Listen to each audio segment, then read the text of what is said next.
இப்படி ஒரு காரியம் நடக்க போதுன்னு சுத்தமாக ஐடியாவே இல்லைன்னு வைங்க. திடீர்னு யூதாஸ் மாதிரி நாண்டு கொண்டு செத்தான் நியூஸ் வருதுன்னு வைங்க. அவங்களுக்கு எப்படி அது அடிச்சிருக்கும் யோசித்து பாருங்க. அவங்களை எப்படி அதை அஃபெக்ட் பண்ணியிருக்கோம், பாதிச்சிருக்கோம். ஐயோ எப்படி நம்மோடு இருந்தவன் 3 வருஷம் நம்மோடு இருந்தவன் அப்படின்னு நினச்சிருப்பாங்க. கம்ப்ளீட்டாக விசுவாசமே விட்டு கொடுக்குற ஒரு அந்த அளவுக்கு ஒரு இடையூறுல அமைஞ்சிருக்கலாம். ஆனால் இயேசு என்ன பண்ணிட்டார், அதனால தான் உஷாரா என்ன பண்ணிட்டார், இப்படி நடக்க போதுன்னு முன்னாகவே சொல்லிட்டார். 12 ஒருவன் என்னை காட்டி கொடுப்பான், பயங்கரமான ஒரு துரோகத்தை செய்வான், அவன் கேட்டின் மகன், அவன் பிசாசை போல அப்படிலாம் முன்னாகவே சொல்லிட்டதுனால அவர்களுடைய விசுவாசம் காக்கப்படுறதுக்கு நேரிட்டது. அது மட்டும் இல்லை, பலனடைகிறதுக்கும் வாய்ப்பு இருந்தது. 19ஆம் வசனம் பாருங்க. யூதாஸை பற்றி பேசுகிறாரு. யூதாஸ் செய்கிற காரியம் அவன் காட்டி கொடுக்க போகிறான்றது தான் யோவான் 13 இருக்கிறோம். 18 யூதாஸை பற்றி பேசுகிறான்றது தெளிவாக தெரியுது பாருங்க. எப்படி தெரியுது? என்னோட அப்பம் பூசிக்கிறவன் என் மேல் தன் குதிகாலை தூக்கினான். யூதாஸை பற்றி சொல்கிறார் 18. 19 சொல்கிறார் பாருங்க.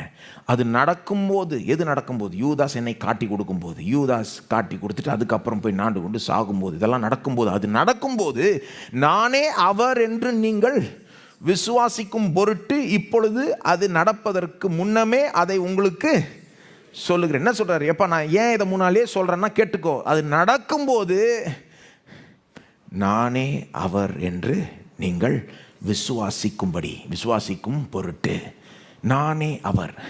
ஆக்சுவலாக ஒரிஜினலில் ஆங்கிலத்தில் ஐ ஆம் ஹீன்னு வரும். ஒரிஜினலில் ஐ ஆம், so that you will, when it happens you will believe that I am. என்ன அர்த்தம் தெரியுமா? ஆக்சுவலாக ஒரிஜினலில் எப்பா இப்படி நடக்கும்னு சொல்லிட்டேன் முன்னாலேயே, நடக்கும்போது உன் விசுவாசம் பலவீனமாகக்கூடாது. நீ அதை நினைக்கிறப்போ என்ன நினச்சிப்பா, கரெக்டாக இயேசு சொன்ன மாதிரியே ஆயிடுச்சு. இயேசு உண்மையிலே அவர்தான் எவர், கர்த்தர். இயேசு உண்மையிலே யெகோவா தேவன், ஐ ஆம், இருக்கிறவராகவே இருக்கிறேன். ஒரு மனுஷன் இப்படி நடக்கும் முன்னாகவே சொல்லியிருக்க முடியாது. எந்த மனுஷனும் யூதாஸை சந்தேகப்படவே இல்லை. நல்ல பொறுப்புள்ள ஆள், ரொம்ப நல்ல ஆள், கேரக்டர் நல்ல ஆளுன்னு தான் நினைச்சதாங்க. ஆனால் இயேசு அவனுடைய இருதயத்தை அறிந்து முன்னாகவே சொல்லிட்டதுனால இது நடக்கும்போது நீ இதை எப்படி எடுத்துக்கணும், ஐயோ இப்படி நடந்துருச்சேன்னு நினச்சி இடையூறு அடைஞ்சு போகக்கூடாது. கரெக்டாக நடக்கும்னு சொல்லிட்டாரே, இவர் உண்மையிலே சத்தியம் உள்ளவர், எல்லாத்தையும் அறிந்தவர், நடக்கிறதுக்கு முன்னாலே சொல்லிட்டார். இவர் வெறும் மனுஷன் அல்ல, இவர் தேவனாகவே இருக்கிறார், இவரை நம்பலான்னு விசுவாசத்தில் இன்னும் எப்படி எடுத்துக்க சொல்கிறார் பாருங்க.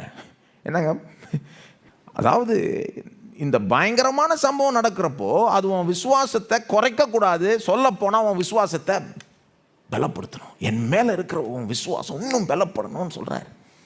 ரொம்ப முக்கியமான பாயிண்ட் இது.